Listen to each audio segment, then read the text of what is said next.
I was thinking, okay, so that would be like a good combination to make a different type of textbooks that would not be prescriptive, the textbooks that will look eye to eye to the children and that allow them to write together with the authors their own book about this major concept.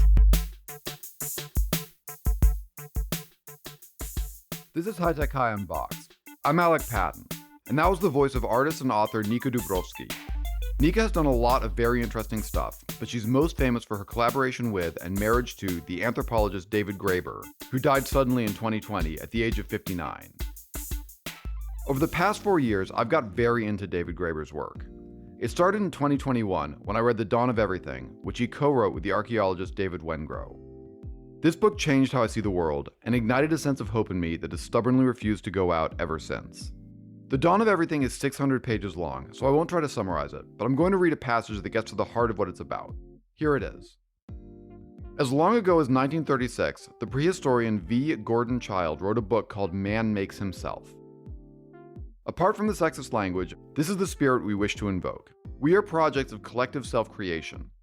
What if we approached human history that way? What if we treat people from the beginning as imaginative, intelligent, playful creatures who deserve to be understood as such? What if, instead of telling a story about how our species fell from some idyllic state of equality, we ask how we came to be trapped in such tight conceptual shackles that we can no longer even imagine the possibility of reinventing ourselves? There's another quotation from David Graeber that puts this point more succinctly. The ultimate hidden truth of the world is that it is something that we make and could just as easily make differently. This is what I keep in mind whenever I start to feel hopeless about the state of the world. And I've kept reading David Graeber's work. The next book I read was Debt, The First 5,000 Years, which Nika and I talk about a little bit in this episode. This year I read his posthumous collection of essays, titled The Ultimate Hidden Truth of the World. The title comes from that quotation I just read to you. I was trying to figure out how all this reading might connect to my day job as editor of Unboxed, when I discovered that before he died, David Graeber and Nika Dubrovsky had started a project called Anthropology for Kids, inspired by the conversations about the world that they were having with Nika's young son. They created books about anthropological concepts that are designed to be drawn and written in. That's what that clip from Nika at the top of the episode was about. She's also started facilitating what she calls visual assemblies, which are workshops where people of all ages design cities together by drawing them on giant sheets of paper. And she's just published a book, Cities Made Differently, with MIT Press. I sat down with Nika Dubrovsky to talk about the origin of anthropology for kids, and how you can use their resources today, both in and out of school. We also talk about how the project was inspired in part by Nika's experience reading children's literature when she was growing up in the Soviet Union. But we start by talking about how Nika and David met. She first encountered him on TV, being interviewed on The Charlie Rose Show in 2006 after Yale University decided not to renew his contract. She was impressed.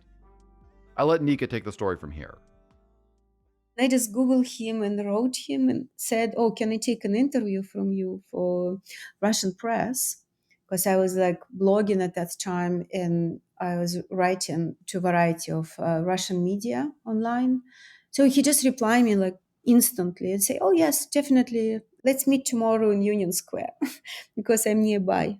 And so that's how we met. We just met in the morning and we were walking all day. And he was just like such an amazing person. And then sometimes after that, he left to UK. I left to Berlin. He was doing tours for his that book. So he came to Germany and I came to the UK and we were talking on Skype. He was sending me chapter by chapter that book when he was writing that via email. That's cool. Yeah, and that was the moment when I actually find out about what is anthropology. I also suddenly had a lot of anthropologist friends in New York in that time. I didn't know much about anthropology before. And I had a small son, and I was thinking a lot about education. And so that's how the idea to make anthropology for kids was born, out of this communication between David and my then very small child. So Anthropology for Kids started with you reading draft chapters of Debt. Yes, and also I was like really involved mother, so I constantly talked to my child. And then I also described David when we met. So we talk a lot about Soviet Union and the US because we grew up in this rival countries. So part of the conversation was about education and also about Soviet children literature. That was a model for anthropology for kids, kind of, because that's was one of the most progressive space after the revolution. It was very quickly after the revolution, Stalin started to crack down on Russian avant-garde. Some people lost their lives, some people immigrated, but it also was a safe place for the artists and writers to do children books. And many of the great artists just immigrated, kind of internally immigrated into the children literature. And that was the reason why it was so amazing. And it stayed amazing throughout 60s and 70s. So in a way, Soviet communism that didn't exist in the real life was depicted and discussed in the Soviet literature. So children literature become this social glue that's created this new entity, Soviet people, that didn't exist before. So children literature is a great and very important and super political tool in a way for education and for changing common sense.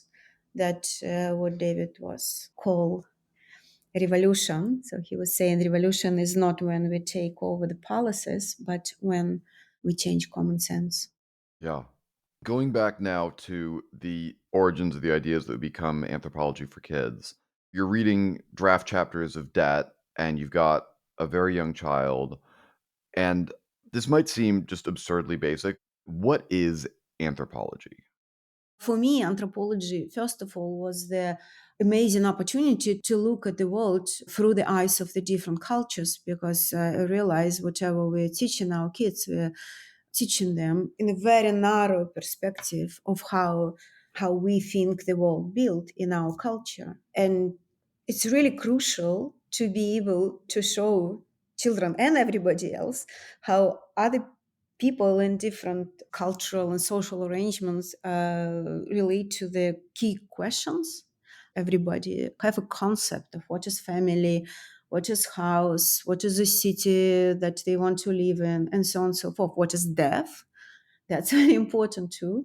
But if we wouldn't be able to expose ourselves or children to these different ideas, we actually will live in a very dangerous world, because only by looking through the eyes of somebody else we can have a full understanding, or like big, much wider understanding of what is actually going on in our reality. And so that and all the other text of David, starting from his first book, the book that he wrote in Madagascar, called Magic and Slavery in Madagascar, it was his favorite book that is going to be republished with a new introduction next year.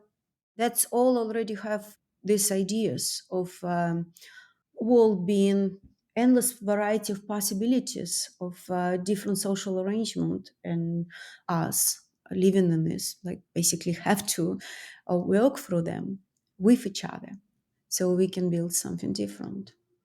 When you were reading these chapters of Debt, how old was your son? I think when David came to Berlin for the presentation of that, he was 6 years old. What were you looking for him? So what I wanted for my child and for every kids, I was thinking about what was called in Soviet Union a house of cultures. David and I wrote about this in our collection of the essay in the art world. I think Mhm. in the third one that was about Alexander Bogdanov, who did this project called Spralit Cult, a network of houses of culture. And so House of Culture was a place, something like a free and democratic school now, where the child can come and learn whatever, from ballet to craft, from theater to mathematics, from chess to, I don't know, singing. That's cost almost no money. And it was so good that it exists after collapse of Soviet Union, when the government stopped almost funding these things because they were so much entangled in the life that they become part of the, I don't know, everyday common sense. And it's produced a lot of like great results, like all these Soviet famous chess people, they all from, many of them from there, like all mathematical classes. And so that's all result of this kind of freedom of choosing what you want to study and doing it with the people that you chose when you chose to do that. And since I was a contemporary artist, and it was super interesting, it's like really changed my understanding of the world. When I read that, I was thinking, okay, so that would be like a good combination to make a different type of textbooks that would not be prescriptive, the textbooks that will look eye to eye to the children and that allow them to write together with the authors their own book about this major concept. And so the idea is like was to talk to the children about doubt, important question, and integrate them into that conversation. So that's my understanding about how we should relate to children. It shouldn't be like children is somebody else, something else, and you have to be spoken in a special language about special subjects. Yeah. I'm very curious about the workshops that you do. When did the first Anthropology for Kids workshop take place? First of all, I started to do children books because I was living in the US with a small child, and I didn't have money for babysitting. So I was kind of forced to do it myself. And that's how I started to produce a lot of art around children and education while I was taking care of them. So Just because you had to keep your child occupied in some way. I was like staying with my child, and I was just, yeah, I was thinking, okay, so I was producing a lot of books for him. And I also was doing the workshops with him and his friends. Instead of babysitting, I was just doing art project with group of kids. And that's how it slowly evolved. So what did you do? Tell me about these art projects. I was doing like this collective mapping, like we would like draw some, I don't know, pirate islands and, cities and so on. And then when I realized, okay, so actually the Anthropology for Kids book is something for, a conversation between author and child, but it's still an individual activity, a private one. So it makes sense to make them collective and to make it as a more group activity when the conversation hold in a group. And then after Occupy, that was from one side, it was super cool because it's changed the Occupy Wall Street changed the public language. So it was definitely a success and it's went viral throughout the world, but it's also was violently suppressed. And if you think what people were doing there, they were just trying to talk to each other, in the public space. And I just realized, and we talked with David about this, that is, it's an extremely important privilege that we're lacking in our culture to have these public spaces where we can talk to each other. And then because I was interested in kids, it's one thing. Another thing, I was migrant, so English is not my first language, and I don't have like an academic background. So when we were talking about citizens' assemblies and in general assemblies, I was like asking questions like who can actually speak there and be heard. Like probably it's like people with, who are native speakers and who has the skills to be public speakers. And if you're a child or migrant or person without the skills, it will be difficult for you to promote your opinion if you want to come to the collective decision making or consensus about certain specific topics. And then I just kind of propose this experience that I had to do these collective art workshops with kids. And now David and I call it visual assembly and organize it in a way that could involve actually everyone because you can talk, but you also can write. And a good example of visual assembly I did in November in Disobedience Archive in New York. And there were like a bunch of adults, mostly like activists, archaeologists, architects, and so on. But it also was a three little girls, like from 5 to 7 years old. And actually, these three little girls was most active, not in talking, but in writing and arranging the city. They draw like a huge river throughout the map. They just make the roads and the bridges and so on and so forth. So it's kind of like a more democratic space because images in a way are more democratic than, public talking that require a lot of skills. But I did this workshop with Anthropology for Kids in many different countries, and Iceland, Cuba, Germany, UK, and so on. So that's also was fun. Talk me through what happened at one of those. Who did you invite? What did they see when they came in? So, for example, I describe one in Romania, Timisoara town. So it was, I think it was some festival, and I was invited to give this workshop. So I put two tables. I put the one map was kind of pre-designed for utopian city, and another was pre-designed for dystopian city. And the kids who were around 10 years old divided into two groups, utopian and dystopian, and then they started to draw the city, and they would constantly go between tables and take a look of what's another table going on. And how big was this table? Like, how big was the map? Maybe 1 meter 20 centimeters, so it's a big table and a big map. So they and they all start to draw from their own corner. I will always ask them to draw like their own house or the house of their friends, and then kind of expand. And when they expand, then they meet each other, so they have to negotiate what how we like build a road together, what will be in the center, and so on. And that's a good strategy, because when you start from your own space, if you like a shy kid, you don't need to negotiate with anyone. You just do your own thing, you just started to create that right away. But then even a shy kid, if somebody else is trying to get into his space, they will draw something to protect themselves, or go into the negotiation. That's the aim of the whole thing, is to try to organize, facilitate a collective discussion how we can live together. So this in this workshop, the kids wanted to stay forever. They were like really like kind of keep developing their ideas. It was very hard. The tables were outside in the garden, in the observatory of Timisoara. So all adults and the parents of the kids, they really wanted to go home after 2 hours. There was no water somehow.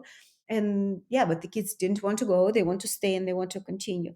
And the interesting things in this group dynamic was that I noticed that it doesn't matter which country, which language, the horror scenarios are always poetic. So people are coming up with all kind of like crazy things, like vampires or like dungeons, or some robots that is, I don't know, doing something from the sky, some surveillance cameras that follow the citizen. But the utopian city is always very logical, especially if the kids are older. They mostly writing and not drawing, because they're kind of asking themselves questions. What we're gonna do with like migrants? Okay, we have to build a big house where everybody will be hostage. So we don't want to have like people sleeping on the streets. What we're going to do with hospitals, how we will arrange the, and so on and so forth. So they started to kind of logically try to solve the problems. And like, as you know, utopia is translated as a place that don't exist.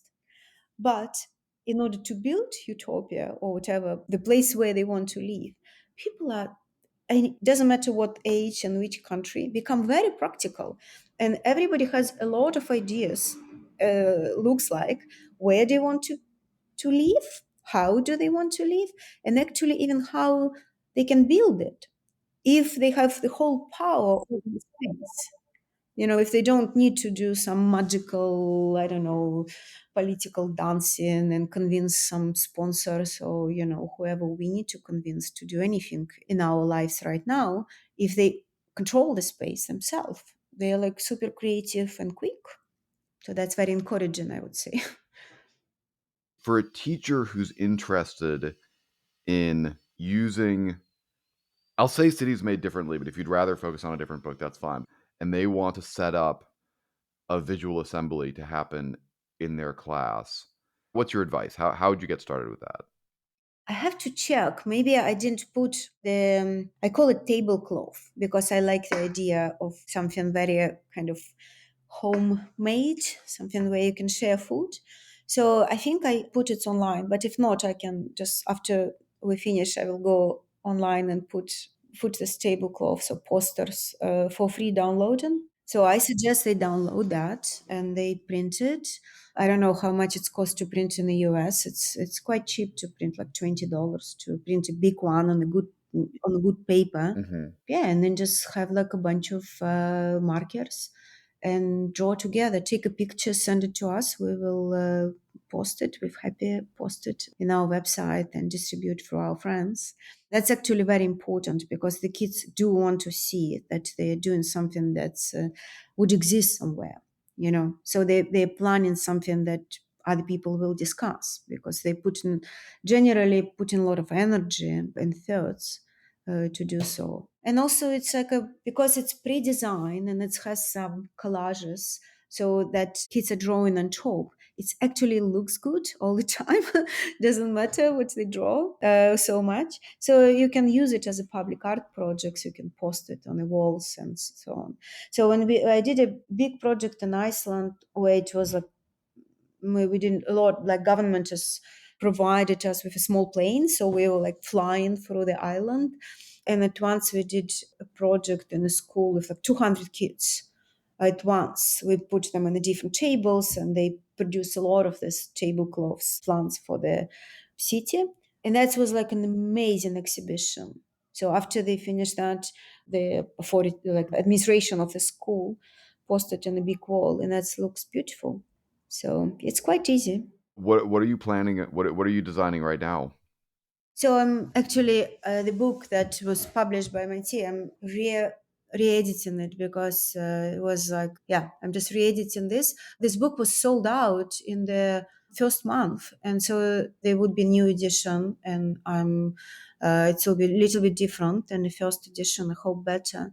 And then I'm writing this two more books. Museums made differently and artists made differently. So cities made differently is a collection of the social situations, and museums is a collection of the places where value created, why we decided this is important and this is not, and how we come up with these ideas. And then the artist is about different ideas of what is human nature, like artists as the business person, artist as an activist, artist as a magician, and so on and so forth. So they, in the same things as in all Anthropology for Kids books, they're just a collection. And ideally, we're not imposing anything on the reader. We're just kind of facilitating the discussion with the hope that they're going to make up their own mind. And then the fourth book I want to do with Michael Hudson, as I already described. And then I have some other things in mind, like Peter Salons, who is the son of Marshall Salons, David's teacher. He's working a lot on the projects about libraries and books themselves. So we want to do a book about books, books made differently and library made differently. Oh, So the cool. idea of like what is reading. For other teachers who are maybe they've read The Dawn of Everything, they're thinking about this work. They've come to David Graeber's writing and they're thinking about this feels really important. I want students to be thinking about this. I want students to be thinking about anthropology and how the world doesn't need to be how it is right now. How do you recommend they get started on translating that into what's happening in their classroom? Oh, please just download. I think I will put more and more online for free, these materials. So please download them, print them, use them in the classroom, write back. There is also people who started to write to me and ask if they can produce their own books in the framework of Anthropology for Kids. That's great. Somebody is writing a book about do it yourself, like how we produce things in a way. So I just hope that this project will grow because it's eventually it's a project about different type of education. But again, we want to do it in existing places where kids and teachers already are, and then just reform it from inside. And if a teacher wants to create that dialogue and to share with you all, what's the best way to do that? Or write an email, or I don't know, maybe somebody will want to facilitate. I don't have a time capacity for doing that, but it will be great maybe to make some Discord group or Reddit and connect it to Anthropology for Kids. Maybe somebody will want to manage that. I would reply always if I get an email. I'm very grateful to everyone who is interested in that ideas. Wonderful. I think that's a great place to end it. Thank you so much. Thank you.